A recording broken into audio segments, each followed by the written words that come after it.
Entonces, por favor, para que lo tomen en cuenta. Otra cuestión que les quería decir es que en las clases virtuales obviamente no se puede pasar lista, ¿verdad? Sin embargo, les, les cuento, digamos que para mí todos están conectados, ¿verdad? Todos están conectados. Yo en algún momento voy a mencionar a algunas personas y si no están y les tocó la suerte de que las mencionara y no contestan en ese momento, entonces yo les pongo inasistencia. Yo igual tengo los listados aquí de todo, ¿verdad? Entonces, como les digo, ya cuando vayamos a terminar, yo paso lista o en cualquier momento yo digo, bueno, voy a preguntar y pregunto si están. Y si alguien no me contesta, entonces automáticamente le pongo una asistencia, porque no puedo pasar media hora tomándole asistencia a todo, ¿verdad? Entonces digamos que para mí están todos, ¿verdad? O sea, así tomo la asistencia, tengo los listados, entonces para mí están todos. Y si ustedes tienen la suerte de que yo llame a alguien y no está presente cuando yo lo llame, entonces ya tienen inasistencia. Entonces acá lo que se juegan al revés, ¿verdad? Si los menciono y no están, inasistencia. Bueno, entonces sigamos con el principio de capacidad de pago contributiva y decíamos que para ello era necesario, ¿verdad? Que el contribuyente o la persona que está obligada a tributar obviamente tenga algún medio de un ingreso, ¿verdad? Y que obviamente ese ingreso esté grabado por las leyes tributarias, ¿verdad? De lo contrario, no podría, se estaría violentando el principio de capacidad de pago, que obviamente esto podría generar o alguna acción, ¿verdad? De violación de un amparo por parte de las personas afectadas.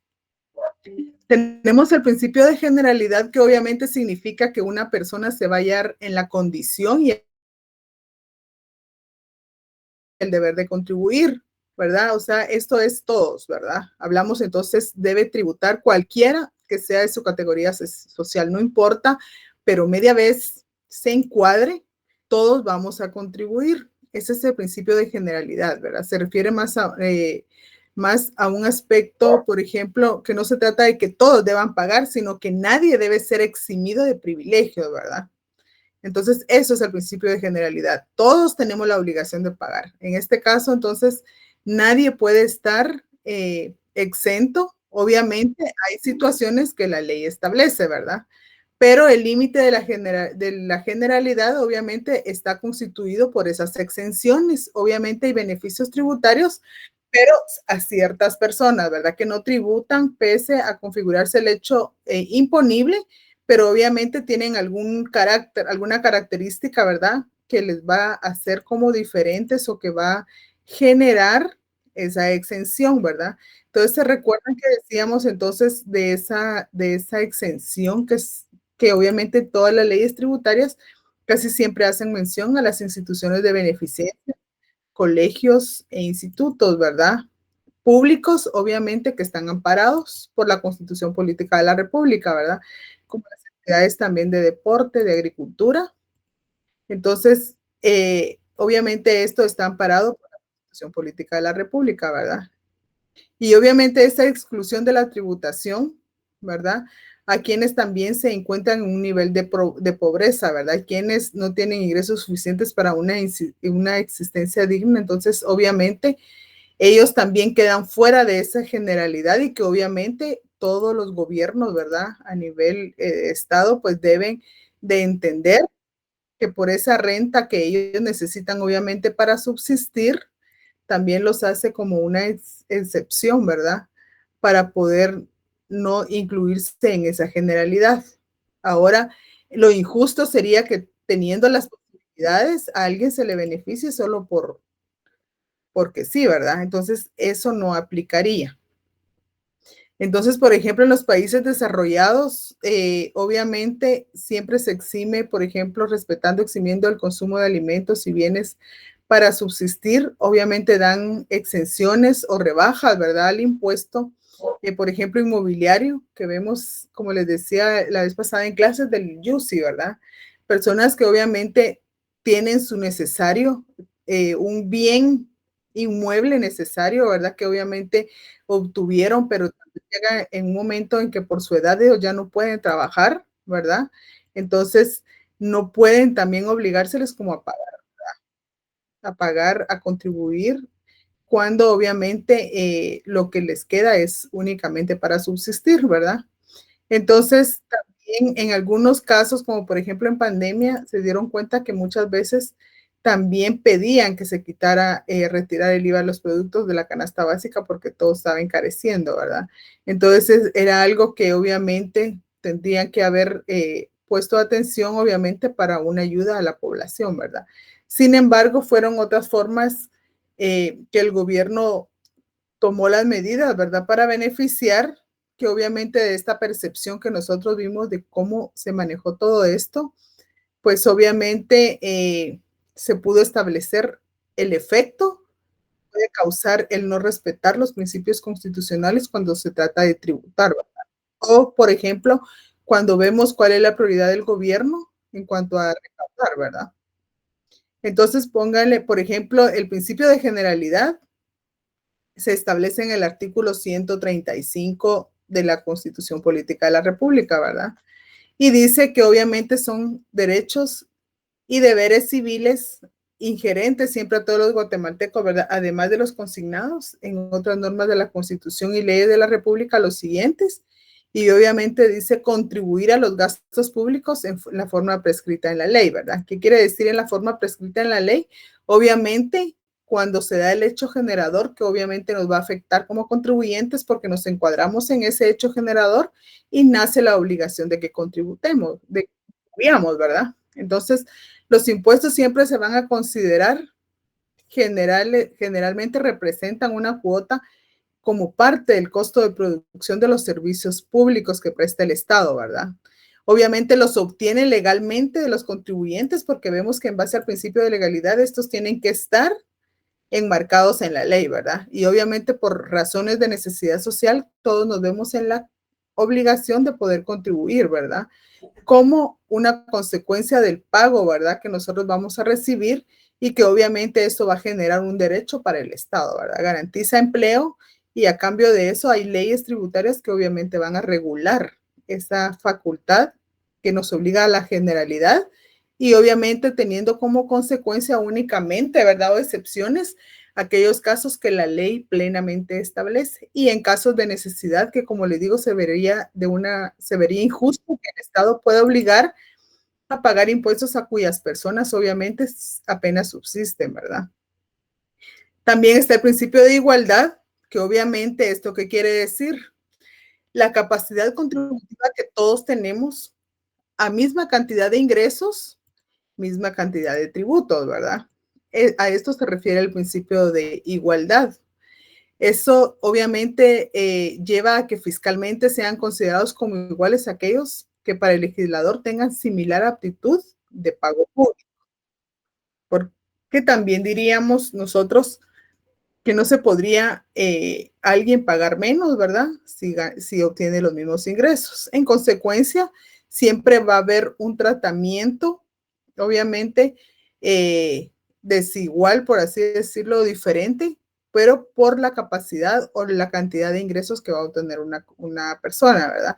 Cuando decimos igualdad, quiere decir, todos vamos a pagar, pero obviamente en la medida, ¿verdad? De los ingresos y porcentajes que establece la ley. Por ejemplo, de impuestos sobre la renta, nosotros decimos, bueno, yo voy a pagar el 5%, o sea, depende del régimen en el que estén, ¿verdad?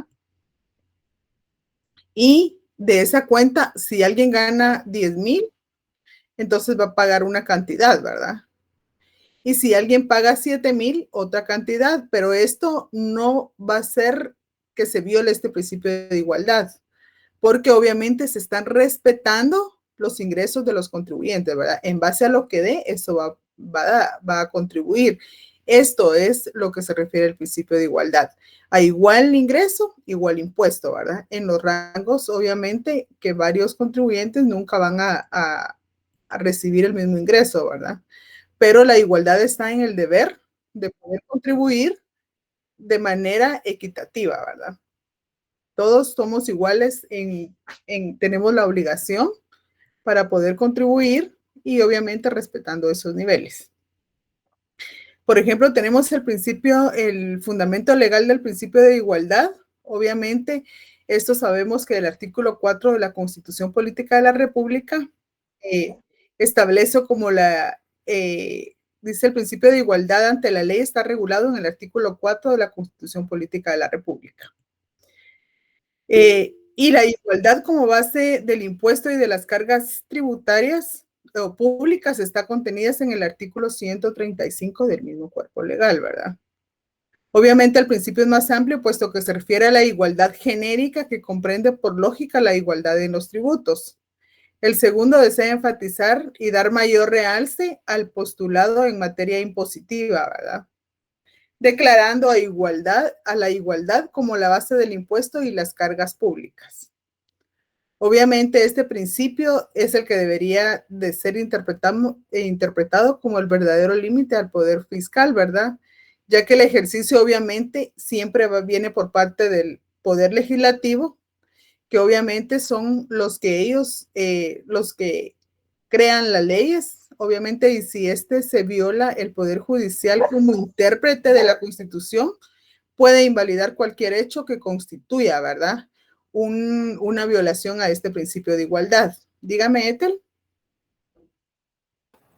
Licenciada, ahorita que estaba mencionando los diferentes pagos de ISR dependiendo de los ingresos, 5% hasta 30,000 quetzales, más de 30,000 quetzales es el 7%. Ajá. Y en el grupo estuvimos revisando la ley de IVA y nos dimos cuenta que acaba de sufrir un gran cambio ahorita en abril. Ajá. Porque existía el régimen de pequeño contribuyente y el tope para ser pequeño contribuyente era hasta ingresos de hasta 150,000 quetzales por periodo. Exacto. Para ser pequeño contribuyente, sí. Pero ahorita la ley establece que son 125 salarios mínimos de actividades no agrícolas. Eso elevó muchísimo. En lugar de ser, pero sabe que yo no le encuentro, licenciada, no sé, usted me dirá si estoy en lo correcto. Lo que se me ocurre es por qué la SAT nos permitió pagar 5% a este montón de gente que estamos ahí, que cabemos en esos 125, ¿verdad? Salarios mínimos al año. ¿Es para que no reclamen crédito fiscal, licenciada? No, es que mire, pues, por ejemplo, o sea, hay muchos contribuyentes que obviamente recibían más de 150,000 al año, estaban en contribuyente normal, general, ¿verdad? Entonces todos dijeron, bueno, ahora ya vamos a poder pagar solo el 5% porque vamos a ser pequeños contribuyentes, pero no es así, ¿verdad? Porque a ellos no se les va a pasar al régimen de pequeño contribuyente, ¿verdad? Obviamente tienen que ver, no es así que automáticamente pasen, sino que obviamente la administración tributaria tiene que evaluar la forma o el comportamiento de tributar de estas personas, ¿verdad? Antes, y no es que se cambien automáticamente, sino que el cambio de régimen tiene que ser autorizado por la administración tributaria, ¿verdad? Ahora bien, los nuevos contribuyentes que nunca han contribuido y obviamente se vayan constituyendo, se tienen que hacer, se recuerdan que les dije, las leyes no van a surtir efectos inmediatamente, ¿verdad? Esto es paulatinamente. Entonces, muchos contribuyentes pensaron que automáticamente ellos iban a quedar como pequeños contribuyentes, pero no. Entonces, esto es algo que se va a ir dando, como les digo, paulatinamente, y obviamente los contribuyentes tienen que solicitar el cambio de régimen, si así lo consideran, pero también la administración tributaria lo va a hacer en base al comportamiento de las declaraciones que haya realizado el contribuyente, ¿verdad? Entonces, no es solo así de fácil, ¿verdad? Y obviamente el propósito de esto es, como les digo, que los contribuyentes liberales que no están registrados, pues invitarlos a ellos poder inscribirse a estos regímenes nuevos, ¿verdad? A todas las personas que no están inscritos como contribuyente, más que todo, entonces pensamos, bueno, aunque reciban más dinero, porque a veces dicen es que no me puedo poner como pequeño contribuyente, porque obviamente ellos si ustedes se han dado cuenta que los comerciantes liberales que no tienen inscritos sus negocios, aparentemente es un negocio pequeño, pues, pero si ustedes miran, por ejemplo, en frente de los lugares donde hay bancos y hay mucha gente, hay muchas instituciones cerca que venden carretitas de chucos y todo eso. Entonces ustedes miran a los dueños de esos están en el banco todos los días, en los bancos cercanos, con aquellos manojotes depositando, ¿verdad? Pero no registrados, ¿verdad? Entonces yo creo, ¿verdad?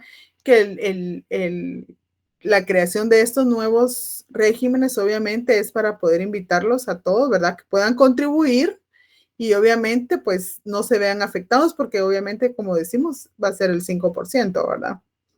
Pero como les digo, esto ahorita siento que sí hay que leer esa ley, pero se recuerdan que les dije, hay que recibir como capacitación ciertamente para ver cómo va a ser eso. Yo estuve leyendo estas reformas y obviamente sí nos explicaban eso, ¿verdad? De que eso tiene que ser paulatina. Ahorita no nos podemos confundir porque, por ejemplo, los que estamos llevando casos de contribuyentes, procesos judiciales, no podemos ahorita, tenemos que enfatizarnos en lo que estamos defendiendo, ¿verdad?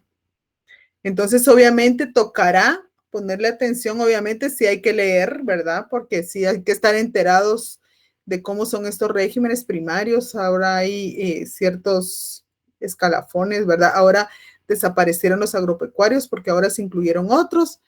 Entonces, hay variedad, ¿verdad? Para poder estudiar y como ven ustedes, entonces las leyes tributarias se van actualizando en medida que cambia la tecnología, que cambia la forma de los contribuyentes. Ellos van creando formas de cómo poder decirles algo, tener ingresos y no pagar impuestos, porque obviamente es algo que hay situaciones que desmotivan al contribuyente a poder contribuir, pero también los expertos obviamente están evaluando esas formas de cómo poder incorporarlos a que ellos también tributen, ¿verdad?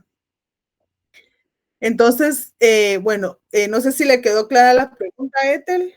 Sí, sí, sí, licenciada. También subió el techo para las actividades agrícolas. Ahora, Sí, o sea, tienen hasta 3 millones de quetzales. para, Para sí, pues que, o sea, que ser, ahora no, ahora antes, si subía, los cambiaban de régimen, ¿verdad? sí, ahora Entonces tienen ahora, hasta 3 millones. Y para ajá, los pequeños contribuyentes, en lugar de 150,000, 125 salarios mínimos de actividades no agropecuarias llega más o menos a 450,000 quetzales. exacto, pero eso va a ser para los nuevos contribuyentes. Yo de hecho estoy haciendo la gestión para que me cambien, que me regresen a pequeño contribuyente, ¿Y, porque no y, llego a eso. y cuándo inició? Hice la solicitud en cuanto analizamos la ley, hice mi solicitud y estoy esperando que me cambien. Ah, bueno, pero ahí nos cuenta si le dan respuesta luego, porque Sí, yo sí sabía eso, porque hay bastantes compañeras que están ellas en 029 y facturan y todo, entonces, pero no es solo así, no es solo sí, así, y yo estoy, sí, trabajan en la administración tributaria y no se pueden cambiar, ya les dijeron que eso no va a ser de un rato. Imagínense cuánta solicitud tendrán, me dijeron que va a ser a partir de agosto, que que, van a que empezar a ver los casos para ver el bueno, comportamiento. mi contador fue el que hizo la solicitud. Ajá. Porque en cuanto leímos, analizamos la ley, lo primero que hice fue llamar a mi contador, mire, tenemos que cambiarnos de régimen, porque la ley se modificó en abril. Entonces él me explicó que hay que hacer la solicitud y realmente es SAT la que me tiene que aprobar. Exacto. Entonces ¿Verdad? yo le cuento, si en el transcurso del curso a usted le resuelven algo, Le buena cuento. información, ¿verdad? Y Sí. obviamente para los demás. Pero yo tengo, a nosotros nos comentaron que esa va a No es ser tan fácil. o sea, no es solo de cambiarse, o sea, que tienen que, Ya. algo va a ser paulatinamente, ¿verdad? Ok. Porque Gracias. imagínense si todos los que no ganan eso bajan, entonces la recaudación sí bajaría, pero el propósito es Fíjese que incorporar a los que no están inscritos. justamente esa era mi duda, en realidad, porque al contrario de ser como beneficio para la SAT, creo yo que habiendo subido el techo va a haber menos recaudación. Entonces yo pensaba, bueno, algo debe haber atrás porque la SAT nunca va a perder. Exacto. Entonces, creo yo que las empresas grandes que contratan por servicios ya no van a poder reclamar esas facturas de los servicios profesionales que prestamos como crédito fiscal, porque es parte de todo el listado que se puede reclamar como crédito fiscal, ¿verdad, licenciada? Porque si emitimos una factura del 12%, entonces las compañías que nos contratan pueden reclamar porque es parte esencial de su giro de negocios, nuestro servicio. Entonces yo pensaba, bueno, de pronto lo que quieren es que ya no crezca ese crédito fiscal para estas empresas que contratan servicios profesionales, y usted emite la factura por el monto que sea, hasta 450,000 quetzales al año, pero no va a poder reclamar nada de ese crédito, sí, ¿verdad? lo que pasa es que lo del crédito fiscal, como les dije la vez pasada, eso es no, o sea, no es, tal vez no es por decirlo como creíble que generen tanto crédito fiscal de las actividades que regulan, o sea, que los gastos se vinculen con la actividad que realizan, ¿verdad? Y por eso es que yo insisto y obviamente digo, o sea, si los contribuyentes, la ley les dice cómo deben emitir las facturas, les da cómo deben hacerlo para no cometer errores y tengan garantizado, pero no lo hacen, entonces lo único que nos llega a nosotros a decir, bueno, es que no se vinculan y ellos no quieren, ellos quieren meterlo de alguna forma, obviamente que no se revise, ¿verdad? No lo van a revisar, no van a revisar los gastos, pongamos que es por seguridad y cómo realmente no desconozco cómo la forma en que hacen, porque la devolución de crédito fiscal, cuando se autoriza la devolución de crédito fiscal y la misma ley establece que esta se autoriza, pero obviamente la SAT tiene 4 años para revisar, ¿verdad? Cualquier procedimiento que se haga, ¿verdad? O sea, todo está sujeto a verificaciones posteriores y eso se le hace saber al contribuyente, ¿verdad? Que aunque se autoriza la devolución de crédito fiscal, esto no libera o no exime a la administración tributaria de dar una revisión a los periodos. Mientras no pase el tiempo de prescripción, que son 4 años, puede hacer verificaciones, ¿verdad? Okay. Entonces, y eso es de la misma manera. Por ejemplo, antes cuando hacíamos planillas de facturas, a veces llamaban, ¿verdad? Miren, ¿de qué es esto? Porque todo el mundo juntaba facturas para llegar a que le devolvieran, ¿verdad? Cuando antes se devolvía IVA y ISR, que a uno le quitaban. Entonces, cumpliendo, ¿verdad? Y yo me recuerdo que a mí en una oportunidad me llamaron para que justificara porque las facturas y me dijeron que las llevara para ver que no se había emitido y todo, pero no es a todas las personas que fiscalizan porque es que es un montón de contribuyentes. Claro. ¿Verdad? Entonces, obviamente, hay esquemas o datos, ¿verdad? Que obviamente se toman en cuenta y se van a fiscalizar posiblemente cuando piden demasiado crédito fiscal o con que se ¿cómo es? Periódicamente lo hacen, ¿verdad? Sí, sí. Entonces, por ejemplo, hay contribuyentes que cada vez que hay un montón de expedientes de ellos y pierden, ¿verdad? La mayoría, o a veces se tiene que devolver porque se desvaneció, o sea que hay de todo. Como les digo, puede ser parcial, puede ser que no se les deniegue, todo está en cómo documenten la documentación, ¿verdad? Sí. O sea, que cumplan con llenar la documentación de conformidad como lo establece el artículo. Ustedes pueden ver, para poder retroalimentar lo que les estoy diciendo, ustedes pueden leer la ley del impuesto al valor agregado del 16 al 25. En estos artículos está todo lo relacionado con devolución de crédito fiscal y están todos los regímenes. Están los requisitos que deben efectuar en cada régimen, incluso se pueden cambiar de régimen y obviamente hay unos regímenes que como ellos sí se requieren de ciertas cantidades, obviamente tienen que justificar, tienen que hacer estados financieros por medio de auditores, o sea, es un montón de requisitos, obviamente, para garantizar, ¿verdad?, que se esté actuando de conformidad con la ley, ¿verdad? Para presentar esto. Bueno, de hecho, se requieren libros. Dice la ley que se tiene que llevar una contabilidad completa. Sí. Entonces, los contadores que hacen estos informes, obviamente ellos bajo responsabilidad de ellos, si no lo hacen también pueden incurrir en delito, o sea que es un procedimiento bien específico, bien claro, porque está bien claro, entonces es como ¿por qué no hacer las cosas si la ley les da la pauta de que hagan las cosas, de que documenten de manera adecuada? ¿Por qué no hacerlo? Entonces, el que no lo hagan, obviamente deja mucho que pensar, ¿verdad?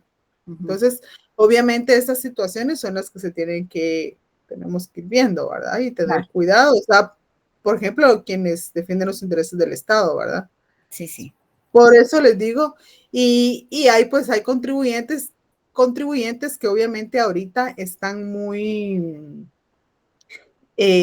interesados en no tener conflictos con pago de impuestos, ¿verdad? O sea, que dicen, nosotros no queremos defraudar, no queremos evadir, lo que queremos es que nos asesoren y buscar la forma de contribuir como corresponde, ¿verdad? O sea, hay contribuyentes que sí quieren ese parámetro, no quieren tener conflictos de tributos porque obviamente como les decía la vez pasada, ellos tienen relaciones comerciales con otros países que obviamente se van clasificando, ¿verdad? De primera clase, etcétera. Entonces ellos, para tener ese rango y no tener problemas, requisito fundamental que no tengan conflictos tributarios en su país, ¿verdad? Es uno de los requisitos. Entonces, en base al principio de igualdad, que ya sabemos, ¿verdad? Todos somos iguales o todos tenemos la misma obligación, por eso es que somos iguales como contribuyentes para contribuir, aún tomando en base los ingresos que vamos a obtener, ¿verdad? Que es lo único que nos va a ser diferentes. Y de aquí va el principio de proporcionalidad. Por eso es que todos los principios se recuerdan que les dije que se relacionan entre sí, porque pareciera que podemos hablar de un principio que tenemos que tener cuidado para cuando nosotros definimos, ¿verdad? Esos principios. Porque obviamente el principio de proporcionalidad se refiere obviamente a que el hecho que las contribuciones por habitantes de la nación deben hacerse en proporción a sus singulares manifestaciones de capacidad contributiva, ¿verdad? O sea, nadie va a ganar igual que el otro, ¿verdad? Obviamente esto implica que el monto de los tributos obviamente va a tener relación directa con la capacidad de pago, ¿verdad? En proporción, obviamente, a lo que gana, ¿verdad? Este principio obviamente tiene mucha relación con el de capacidad de pago, porque el sistema tributario obviamente debe estar regulado de manera que la población pague tributos proporcionalmente de acuerdo a la riqueza y capacidad económica, ¿verdad? Que eso obviamente no lo va a ligar o desligar de la igualdad frente a los otros contribuyentes, ¿verdad? Y está el principio de equidad y justicia tributaria, que son como principios de imposición, ¿verdad? La equidad y la justicia obviamente van más allá del orden positivo, ¿verdad? O sea, representan un fundamento de la justicia en las contribuciones, ¿verdad? ¿Qué quiere decir esto? Obviamente, todo tiene que ser equitativo y tiene que ser justo, ¿verdad? O sea, y eso nos lo va a garantizar siempre el principio de legalidad, ¿verdad? Estos son parte de conceptos superiores, obviamente, que ellos, lejos de importar un principio concreto de orden económico jurídico, ¿verdad? Constituye más bien un criterio de valoración de ese efecto positivo del orden que tienen las leyes hacia cierto estado, ¿verdad? Entonces, esa equidad va a colocar, obviamente, y obviamente expresado en la Constitución Política de la República, ¿verdad? Como un principio fundamental del derecho tributario. Esto, ¿verdad? La imposición debe ser regida obviamente por un fin justo, ¿verdad? Y es la base de todo derecho positivo, ¿verdad? Siempre la justicia tributaria.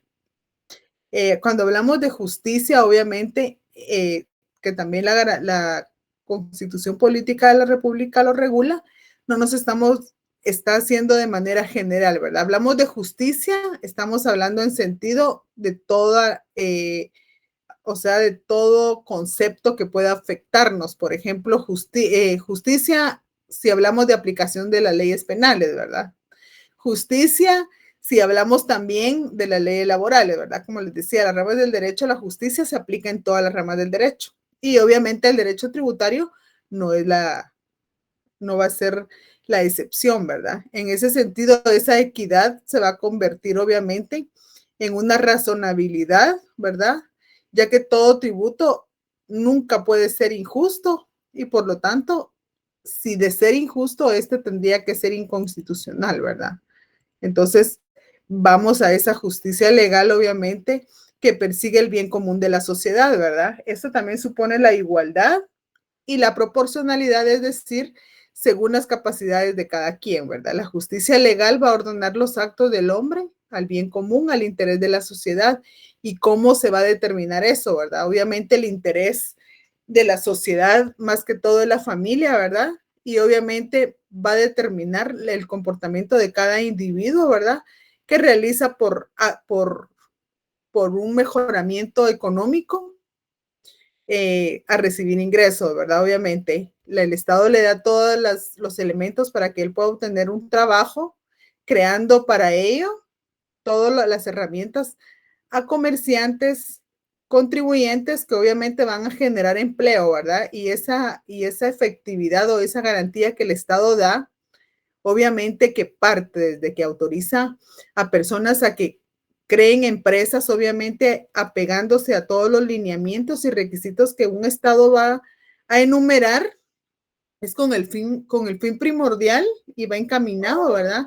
A ayudar a la población. Y entonces, ¿cómo? Generando empleo, ¿verdad? Entonces, ese es el bien común que tanto se pregona en la Constitución Política de la República, ¿verdad? Lo vemos entonces cómo la población va a conseguir trabajo, qué va a hacer el Estado para garantizar a los contribuyentes un ingreso. Entonces, crear las herramientas, crear todas las instituciones legales para que las empresas, las personas emprendedoras también puedan crear esas grandes empresas y generar empleo, ¿verdad? Entre más grandes sean, más empleo se genera y obviamente toda la población puede tener acceso a un trabajo, ¿verdad? Que obviamente, como les digo, previamente estableciendo todas las condiciones del Estado y obviamente con ello el Estado que va a conseguir también recibir de parte de la persona que va a trabajar una contribución con el pago de impuestos, ¿verdad? Entonces todo regresa como una compensación, por así decirlo, ¿verdad? Entonces, ¿qué decimos? La equidad siempre es lo justo, ¿verdad? La equidad no es el de corregir la ley al aplicarla a determinados casos particulares. Obviamente no se trata de corregir, se trata de interpretar razonablemente, ¿verdad? Tiene una función correctiva, obviamente, que va a llevar a evitar las injusticias en la aplicación de la ley en el caso de los contribuyentes, ¿verdad? Entonces, la ley se va a aplicar igual, la misma sanción a quienes cometan la misma infracción, ¿verdad? Eso es equidad. Vamos a ser equitativos aquí a cada quien lo que merece. Si alguien no infringe la ley, obviamente es una forma de equidad, de no sancionarlo porque él no está, ¿verdad? Entonces vamos a ser equitativos y le vamos a dar únicamente a quien le corresponde, ¿verdad? O sea, no vamos a decir, ay, sí, como el contribuyente infringió, eso se va a dividir entre todos, ¿verdad? Equidad quiere decir, bueno, le vamos a dar a cada quien lo que merece, ¿verdad? A sancionar a quien lo merece y obviamente esa es el fin primordial cuando hablamos de equidad y justicia, ¿verdad? Entonces, ¿cuál es el principio legal del principio de la equidad tributaria? Entonces, vemos que está el artículo 239 de la Constitución Política de la República, que establece el principio de legalidad, ¿verdad? ¿Se acuerdan que de ahí partimos todos? Pero ese mismo artículo dice que corresponde con exclusividad al Congreso de la República decretar impuestos y al finalizar dice, y de acuerdo a la equidad y justicia tributaria, ¿verdad? Y si se dan cuenta, el nombre del artículo, ¿verdad? Empieza el principio de legalidad. Entonces se dan cuenta que todos los principios van como abrazados por el principio de legalidad, ¿verdad? Y el artículo 243, que también, cuando se refiere al principio de capacidad de pago, dice también que el sistema tributario debe ser justo y equitativo. Entonces, los principios de justicia tributaria y equidad regulados en el artículo 239, obviamente consiste en esa justa distribución de las cargas tributarias, ¿verdad? Como les digo, con el fin de que se ajusten a esa capacidad económica del contribuyente, ¿verdad? Y obviamente esto está regulado en sentencias de la Corte de Constitucionalidad. Y en las diapositivas, ¿se recuerdan ahí? Les cito algunas sentencias. Si ustedes pudieran buscarlas, sería bueno, ¿verdad? Para que ustedes vayan como, los invito yo a que puedan practicar. Busquen sentencias en las páginas, que eso es lo que les va a tocar más adelante. Y está el principio de no confiscatoriedad, ¿verdad? Dice la confiscación es la acción o efecto de privar uno de sus bienes y aplicarlos al fisco. Esto es lo que no se puede hacer, ¿verdad? Obviamente, confiscarle al contribuyente algo que tiene para subsistir solo con la intención de que pague un impuesto. Esto es confiscatoriedad y obviamente este principio está regulado también en la ley y obviamente no puede ser confiscado, ¿verdad? Para pagar al sujeto, o sea, liquidar o disponer de un patrimonio, obviamente, para hacer frente a un crédito hipotecario, ¿verdad? Un crédito tributario, perdón. Entonces, no puede obligarse a un contribuyente, mire, usted cómo nos debe, tiene que vender su casa, tiene que vender su carro y nos tiene que pagar, ¿verdad? Esto sería confiscatorio. Dígame, Ethel. Licenciada, con esto que nos está diciendo de no confiscar los bienes, cuando se deben muchas cuotas de UCI, ¿pueden hacerle una anotación a su propiedad? No, es Eso que no eso, es, se eso recuerdan que no eso es. se les dije. No, eso también sería, no, eso sería confiscatoriedad. O sea, póngale que, o sea, legalmente no está establecido, pero cuando el principio de no confiscatoriedad claramente establece que eso no se puede hacer, aplica en todos los ámbitos, ¿verdad? Claro. Entonces, por ejemplo, usted tiene una casa, no trabaja, usted ya no trabaja, entonces no tiene rentas, ¿verdad? Solo tiene su casa. Bueno, si demuestran que usted renta parte de su casa y recibe ingresos, o sea, tendrían que demostrar que usted sí puede pagar el UCI. Pero obviamente si no, no le pueden decir, mire, como usted nos debe UCI, tiene que vender su casa y pagarnos, ¿verdad? Eso no se puede, porque entonces ahí estarían confiscando. Y eso es ilegal. Inconstitucional. Inconstitucional. En derecho tributario, ¿verdad? El principio de no confiscatoriedad. Ok. Entonces dice, como tributos confiscatorios se extienden aquellos fenómenos de excesiva presión fiscal que obligan al desprendimiento por parte de los contribuyentes de bienes de su propiedad a los efectos de poder cumplir con las cargas públicas, verificándose una expropiación indirecta, ¿verdad? Entonces, eso es lo que se daría, obviamente, para caer en esa confiscatoriedad, ¿verdad?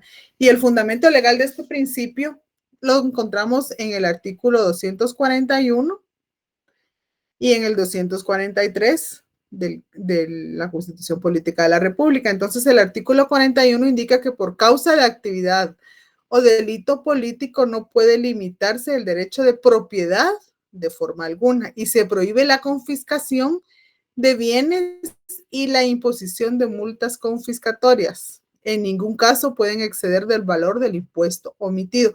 Si se dan cuenta acá también, se recuerdan que les dije que cuando un impuesto, por la omisión de impuestos, la regla general es que la sanción siempre va a ser el 100%, ¿verdad? Eso es lo general y está regulado en el Código Tributario, que es general, pero hay unas leyes específicas que regulan otro tipo de sanción, ¿verdad? Y obviamente eso ustedes lo van a descubrir cuando realicen sus trabajos.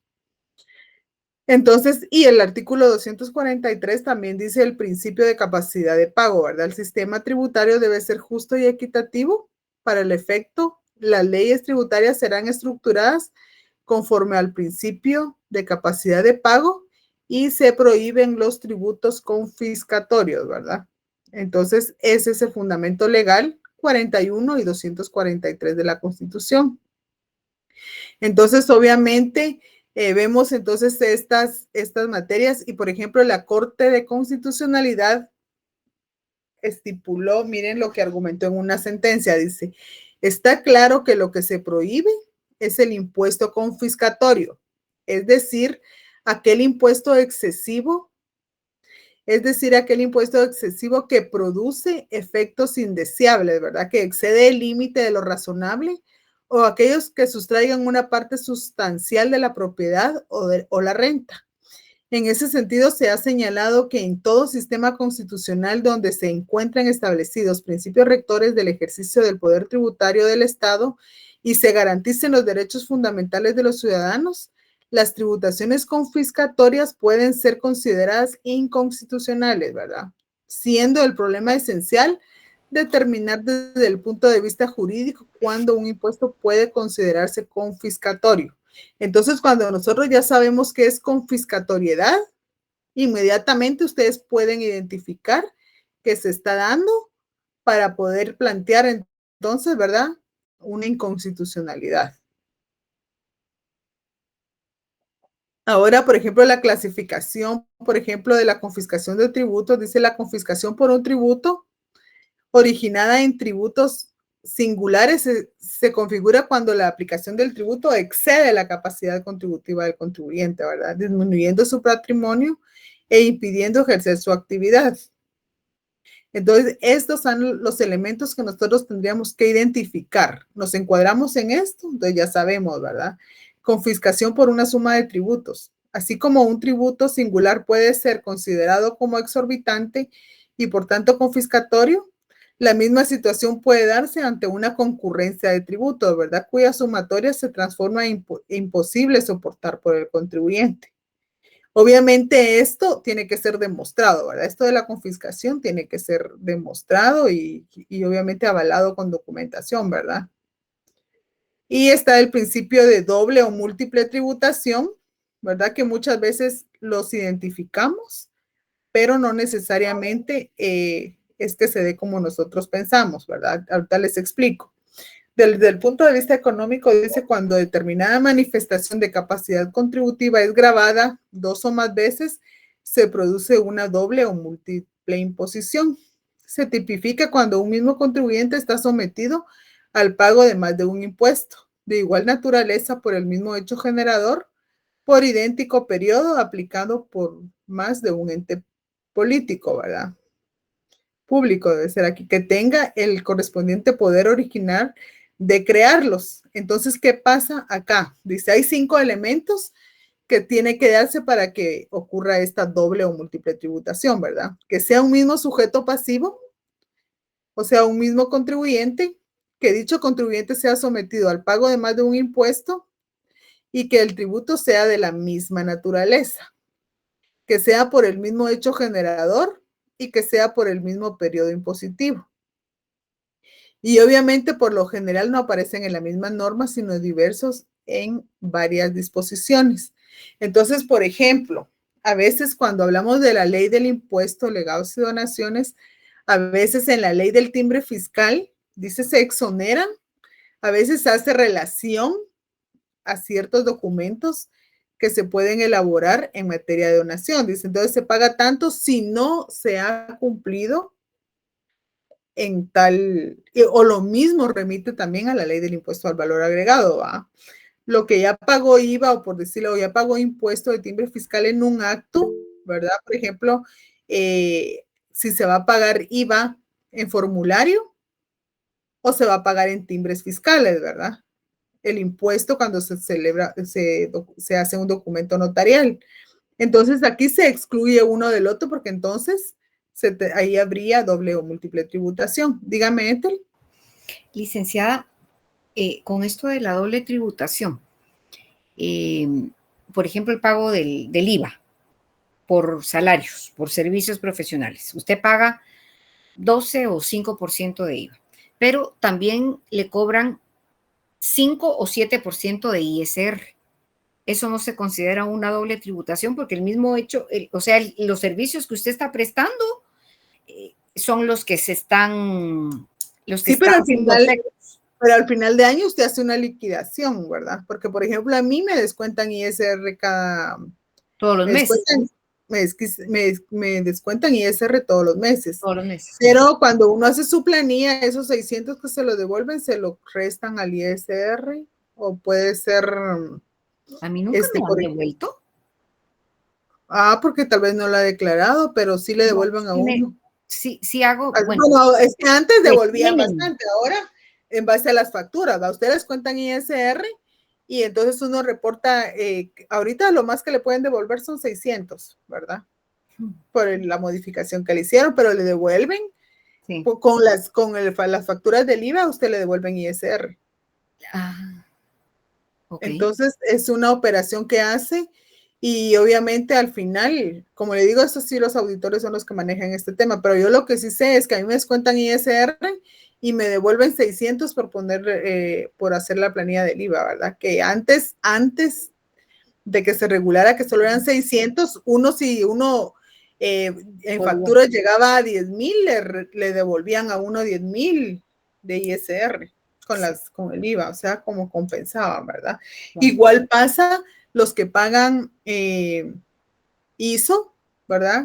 Pagan ISO o ISR y lo pueden acreditar. Los pagos que realicen de ISO lo pueden acreditar a pagos de impuestos sobre la renta.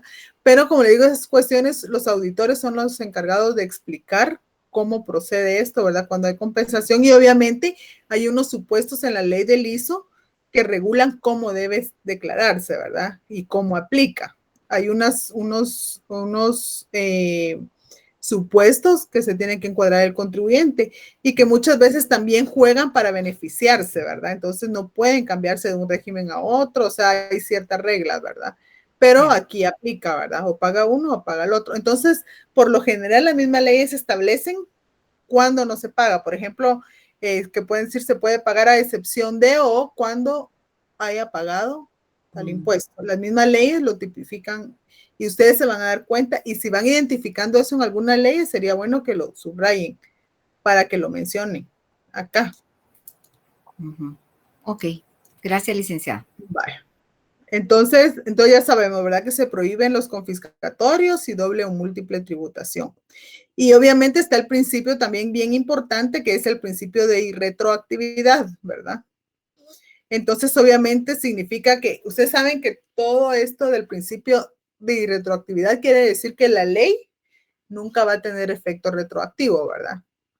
En todas las ramas del derecho también vemos esto y obviamente significa que obra o tiene fuerza sobre el pasado, ¿verdad? En consecuencia, será irretroactivo lo que carece de fuerza en el pasado porque las leyes siempre van a regir para el futuro.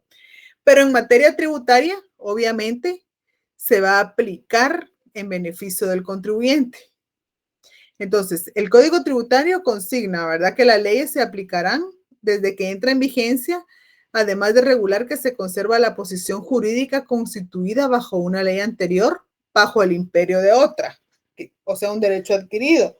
¿Qué quiere decir esto? Aquí no es que la ley tenga, el derecho tributario tenga carácter de retroactivo, ¿verdad?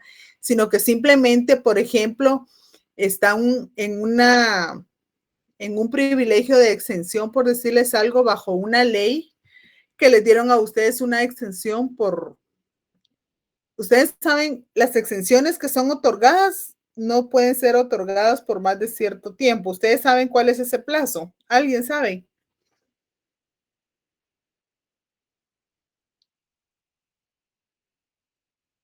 No le escucho. Nos mencionó el de 10 años para los...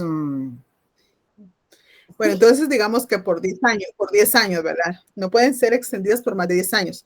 Pero viene una empresa, entonces hay una reforma, por ejemplo, se crearon unas que se quitaron todas las exenciones, ¿verdad? Desaparecieron todas las exenciones. Sin embargo, las que ya fueron otorgadas por cierto plazo no pueden quitarse, tienen que cumplir ese plazo aunque hayan reformas, porque ya están amparadas bajo una ley anterior, ¿verdad? Entonces, este es un derecho adquirido que la ley les otorga y que obviamente los ampara de poder quitarle los beneficios que ya habían tenido mediante la vigencia de la ley que va a ser derogada, ¿verdad? Por así decirlo. Entonces, las normas tributarias sancionatorias regirán para el futuro. No obstante, tendrán efecto retroactivo las que suprimen infracciones y establezcan sanciones más benignas siempre que favorezcan al infractor y no afecten resoluciones o sentencias firmes. Entonces, indica en qué casos, ¿verdad? Y obviamente cuando no afecte ciertos derechos que ya se obtuvieron mediante una sentencia, ¿verdad? O resoluciones, obviamente, el requisito que es que esté firme, ¿verdad? Si no está firme, entonces sí se puede aplicar todavía, porque el efecto es que estas estén firmes. Entonces, con base a los principios constitucionales, esto sería lo que vamos a ver de ellos. No sé si tienen alguna duda con relación a estos principios.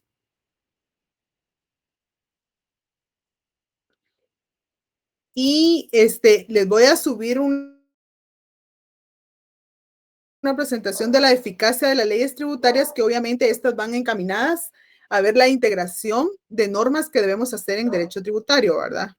Las leyes que se relacionan y que nos van a servir de luz, eso es fundamento para poder nosotros más adelante poder como tener el control de cómo debemos actuar en ciertos procedimientos, ¿verdad? Acá no está regulado, pero esta ley me va a remitir a la otra, ¿verdad? Y le va a despejar, por ejemplo, las dudas, por ejemplo, en cuanto al Código Tributario, la ley del organismo judicial, el Código Procesal Civil y Mercantil y la ley de lo contencioso administrativo, que van a ser sus principales armas o sus principales leyes para que ustedes puedan ejercer, obviamente, una defensa, ¿verdad? Una buena defensa ante quien les pida una asesoría, ¿verdad? Ley de lo contencioso administrativo, Código Procesal Civil y Mercantil, Código Tributario. Sí, dígame, Álvaro.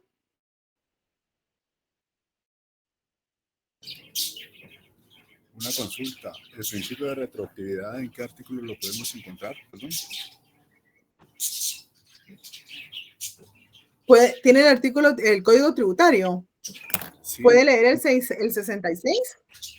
Alta.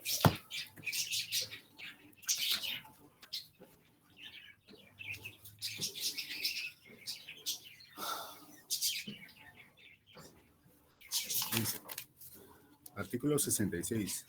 Y retroactividad.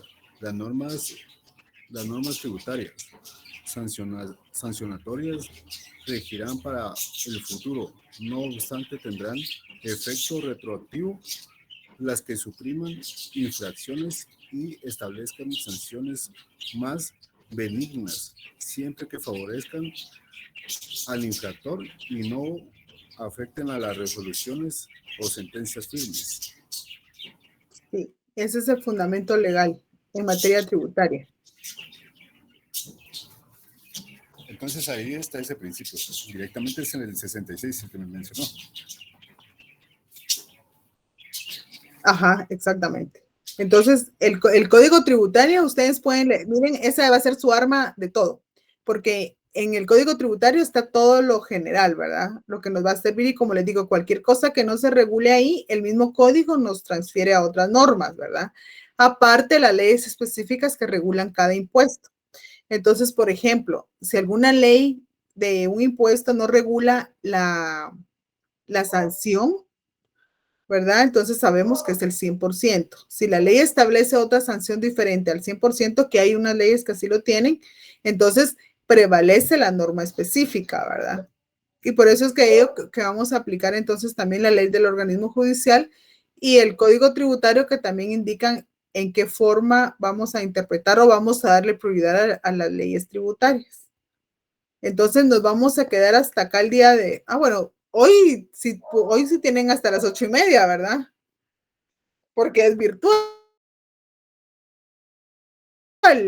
No, no sé por qué, como que se estaba en la U. Fíjense que vamos a ver esto de no se pongan a decir porque, ¿cómo? Nos va a dejar están cansados. Pero no me acordaba yo que yo no estoy cansada, bueno, yo no estoy cansada y aquí se me olvida un poquito lo del trabajo. Entonces, lo que pasa es que fíjense que este tema de la eficacia de las leyes tributarias, miren, en la U no se aprovecha el tiempo, pero ahorita que cada quien está en su casa, yo creo que sí tenemos que aprovechar el tiempo, porque si ustedes tienen algunas dudas, entonces se pueden con más tranquilidad, ¿verdad? Entonces, voy a ver esta presentación que yo se las iba a subir. Eficacia de las leyes tributarias. Se las voy a subir al terminar la clase.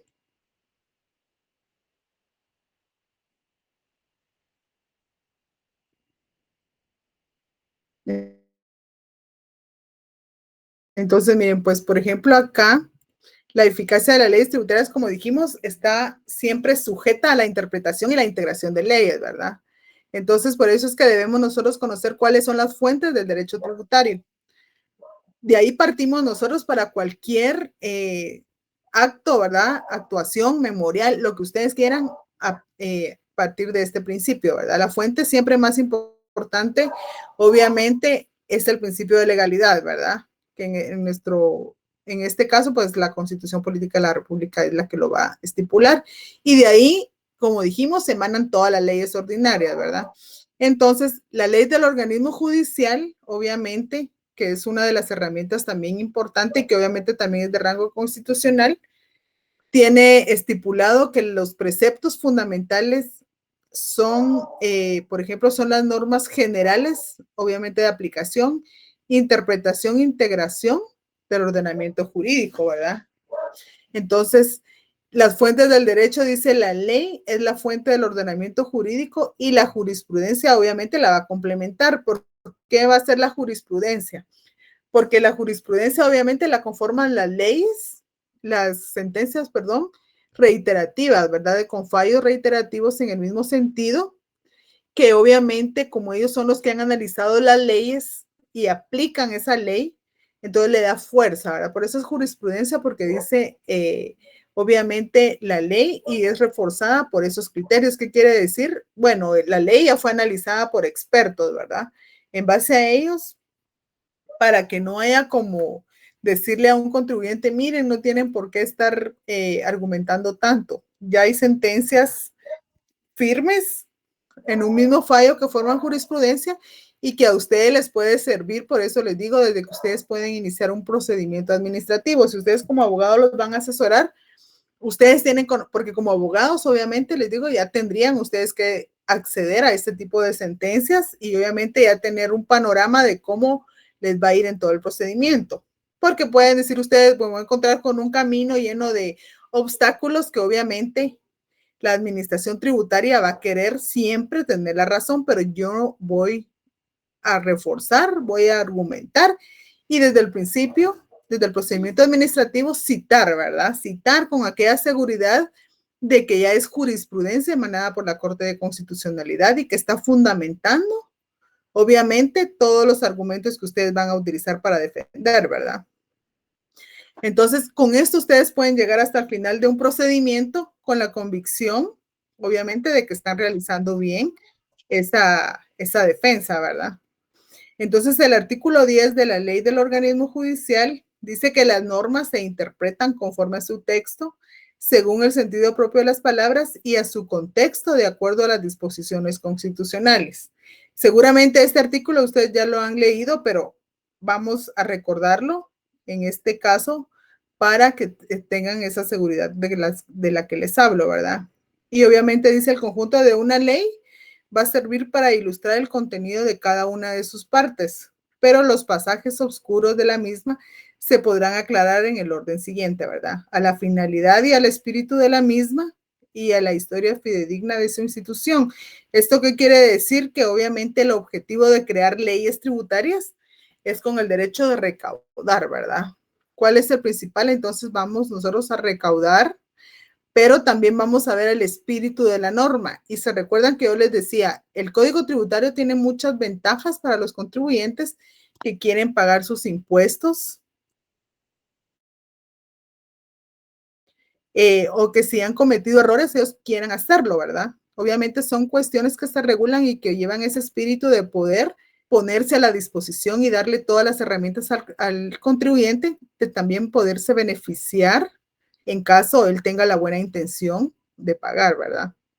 Entonces, las disposiciones, el artículo 3 también de la ley del organismo judicial establece que las disposiciones especiales de las leyes prevalecen sobre las generales. Entonces, ¿qué les digo con esto? El Código Tributario, decimos, es una ley general, ¿verdad? Y las de cada impuesto son específicas o especiales. Y entonces, según este artículo, esas prevalecen sobre las disposiciones generales, ¿verdad? Entonces, ¿qué quiere decir esto? Que si hay un procedimiento que se va a realizar y que está establecido en la ley del IVA, en la ley del ISO, en la ley del YUSI, que tiene procedimientos que se regulan, por ejemplo, para poder cobrar el JUSI hay un procedimiento en la ley del impuesto del JUSI, ¿va? Único sobre inmuebles. Entonces ahí se establece el procedimiento de cómo se va a cobrar, ¿verdad? Pero si ahí no se estipula, entonces nos vamos al Código Tributario, que es la norma general, ¿verdad? Y el Código Tributario, por ejemplo, póngale en el Código Tributario, miren, y es bien importante, obviamente, porque el considerando es necesario leer, porque a veces nos vamos nosotros a los artículos, pero nos olvidamos de que en los considerandos de las leyes está el objetivo principal o que nos indican por qué fue creado ese código, ¿verdad? En el Código Tributario, cuando se empieza a leer ustedes el Código Tributario, si lo tienen a la mano lo pueden hacer. Dice: la Constitución Política de Guatemala regula el principio de legalidad en materia tributaria con el objeto de evitar arbitrariedades y abusos de poder y normar adecuadamente las relaciones entre el fisco y el contribuyente. De conformidad con el artículo 239 de la Constitución Política de la República, es potestad exclusiva del Estado de la República determinar las bases de recaudación de los tributos y lo relativo a la fijación de la base imponible y el tipo impositivo. Entonces, que dicho precepto constitucional regula, o sea, considerando, ¿verdad? Que dicho precepto constitucional regula restrictivamente la función legislativa en materia tributaria al incluir en forma desarrollada el principio de legalidad, porque si vieron, en varios artículos se menciona, ¿verdad? Las bases sobre las que descansa el sistema tributario y otras normas sujetas antes a la competencia de leyes ordinarias.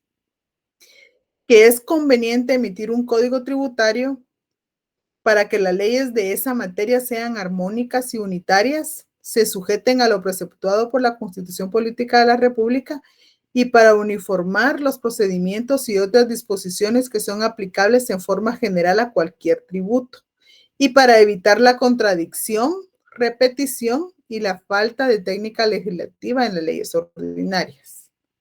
Y entonces empieza el Código Tributario, ¿verdad?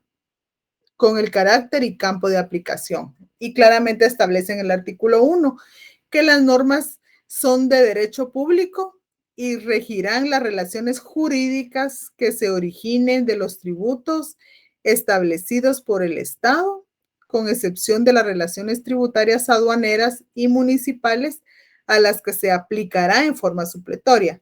Entonces, si se dan cuenta, esta es como la definición de derecho tributario, ¿verdad?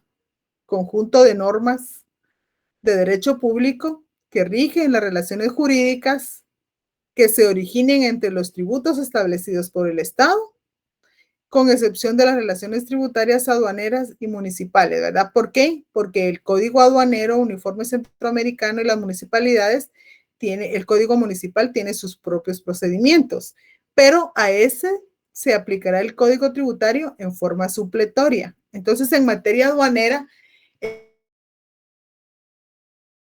el código que utilizan en materia aduanera es un código único uniforme centroamericano, que como vemos que esto está relacionado con salidas y entradas de mercancía, obviamente se tuvo que regular en un código que aplicara a los países, obviamente, que se van a relacionar entre sí, ¿verdad? Entonces hablan de un régimen aduanero, ¿verdad? De un tribunal aduanero que cada estado tiene, y en Guatemala ese tribunal aduanero es la Superintendencia de Administración Tributaria. Pero obviamente las leyes que va a aplicar la administración tributaria en régimen aduanero es ese código, ¿verdad? Pero ¿qué pasa si en ese código aduanero no hay procedimientos regulados? Entonces va a aplicar supletoriamente el código tributario.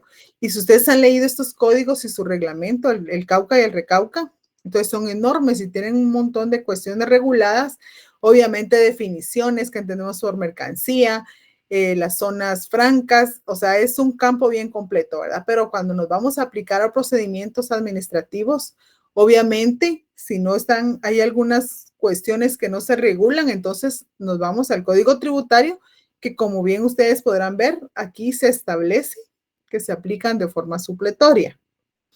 Y también se aplicarán en forma supletoria a toda relación jurídico-tributaria, incluyendo, ¿verdad?, las que provengan a favor de entidades descentralizadas o autónomas y de personas de derecho público no estatales. El mismo Código Tributario también establece cuáles son esas fuentes del derecho tributario. Esto, si tienen el Código Tributario a la mano, lo pueden ir leyendo junto conmigo, porque eso es lo que prácticamente les estoy leyendo acá. Que obviamente en el artículo 2 del Código Tributario establece cuáles son las fuentes del ordenamiento jurídico tributario. Y dice las leyes constitucionales, las leyes, los tratados y las convenciones internacionales que tengan fuerza de ley y los reglamentos que por acuerdo dicte el organismo ejecutivo, ¿verdad? Entonces, ojo con ello. Porque acuérdense que los reglamentos de las leyes tributarias las va a redactar el organismo ejecutivo, o sea, cada institución que tiene, por ejemplo, la ley del organismo legislativo tiene su reglamento, ¿verdad? La ley de la Contraloría General de Cuentas tiene su reglamento, ¿verdad? Y obviamente, entonces, también el artículo 3 del Código Tributario también establece lo que es el principio de legalidad. Entonces, ¿qué pasa si yo les pregunto en un examen en qué artículo se va a regular el principio de legalidad? Entonces ya ustedes me dicen en el artículo 239 de la Constitución Política de la República y en el artículo 3, ¿verdad? Que es materia privativa. ¿Se recuerdan que en la clase anterior les dije que hicieran una relación de estos artículos, ¿verdad? Y obviamente aquí se establece para qué se necesita una ley en materia tributaria, ¿verdad? Y obviamente decretar tributos, otorgar exenciones, condonaciones, deducciones, todos esos descuentos o beneficios fiscales, ¿verdad?, que tiene regulado la ley. Para todo ello se necesita la emisión de una ley que así lo regule, ¿verdad? Obviamente para también fijar obligaciones, ¿verdad?, pagar los intereses.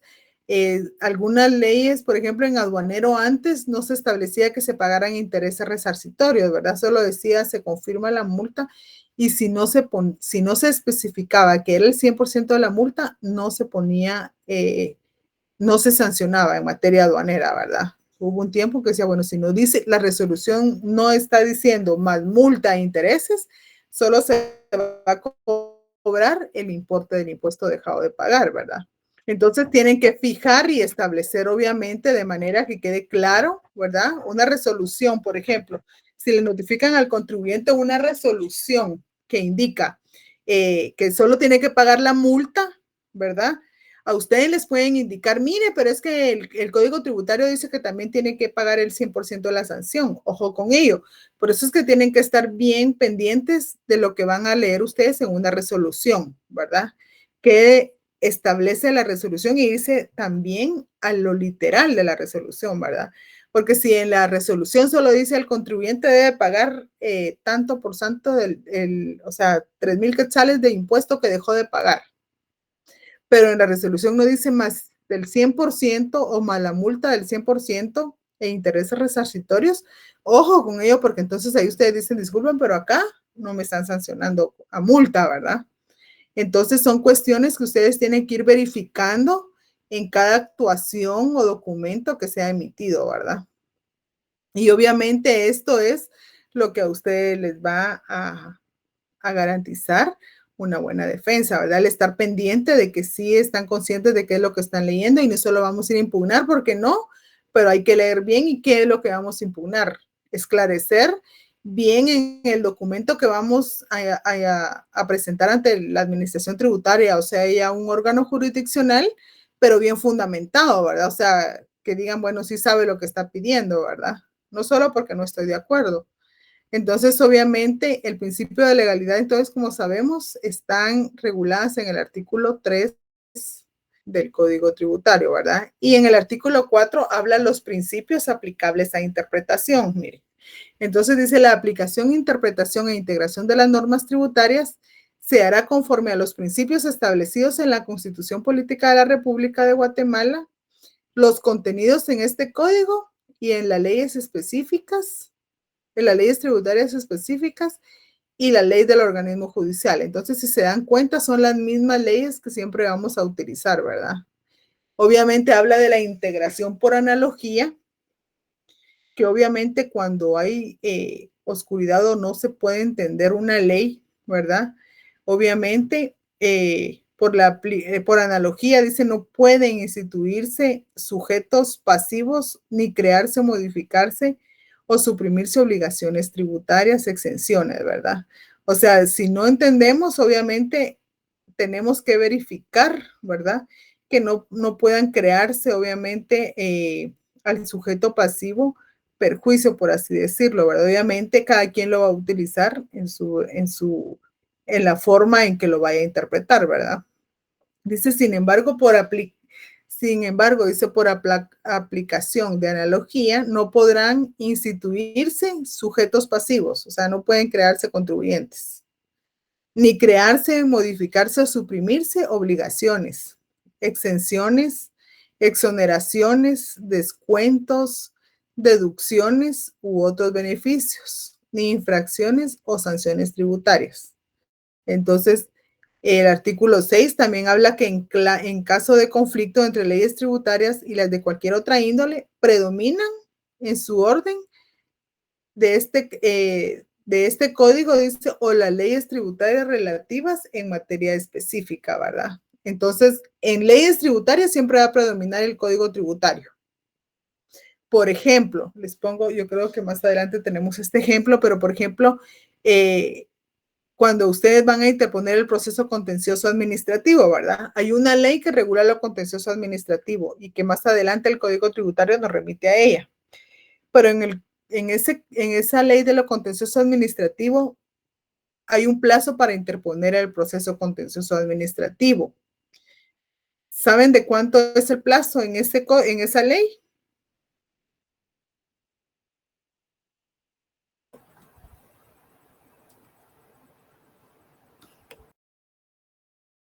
Ahí habla que son 3 meses, pero el Código Tributario acá predomina y en el Código Tributario se indica que son 30 días. Entonces, ese es el que se va a aplicar porque obviamente es el que prevalece, ¿verdad? Y si no estuviera regulado acá, entonces sí nos íbamos nosotros a aplicar la ley de lo contencioso administrativo, ¿verdad? Licenciada, perdón, ¿qué artículo estaba leyendo? Ahorita en el Código Tributario es el artículo 6. 6. ¿Y leyó el 5 también o solo el 6? Sí, el 5 y el 6. La integración, pues estamos en el tema de eficacia de las leyes tributarias, que como les digo, va a ser eficaz el procedimiento si nosotros hacemos relación de unas leyes con otras que nos van a ayudar a poder desenvolvernos en el ámbito de defensa tributaria, ¿verdad? De parte de, puede ser que ustedes trabajen para el Estado, defensa para la administración tributaria, o defensa para el contribuyente, o como decimos, si son jueces, pues obviamente también podrían aplicarla, ¿verdad? Entonces, si quieren, yo creo que están dormidos algunos, pero voy a pasar lista de algunos, a ver si están, y terminamos con esto. Álvaro Gutiérrez, sí está, me dice presente. Presente. No está. Aquí estoy. Ángela Mendoza. Presente, Lic. Astrid Salazar. Astrid Medina. Presente, licenciada. Muy bien. Carlos Tabularach. ¿Qué tal, licenciada? Buenas noches. Presente. Bien. César Augusto Gutiérrez. Presente, licenciada. Bien. Dairi Azucena Sinay. Presente, Linda. Daniel Reyes. Presente, licenciada. Douglas Maldonado. Presente, licenciada. Muy bien. Bueno, entonces le voy a subir este documento si quieren, entonces, si lo leen.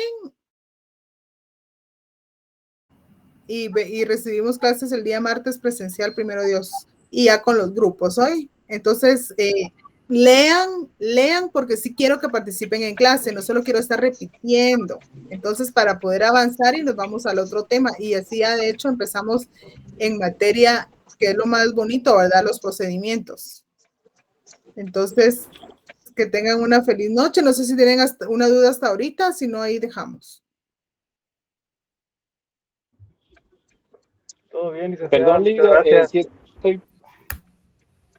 Muy bien. Buenas noches, Perdón, licenciada. Linda, sí estoy en su clase. No escuché mi nombre. William Estatus. Vale. Sí, les dije Gracias. que todos están, solo los que llamaban si no se Ok. pronunciaban no iban a estar. Muy bien. Ok. Feliz Muchas noche. gracias, Lidia. Feliz noche. Gracias. Feliz noche.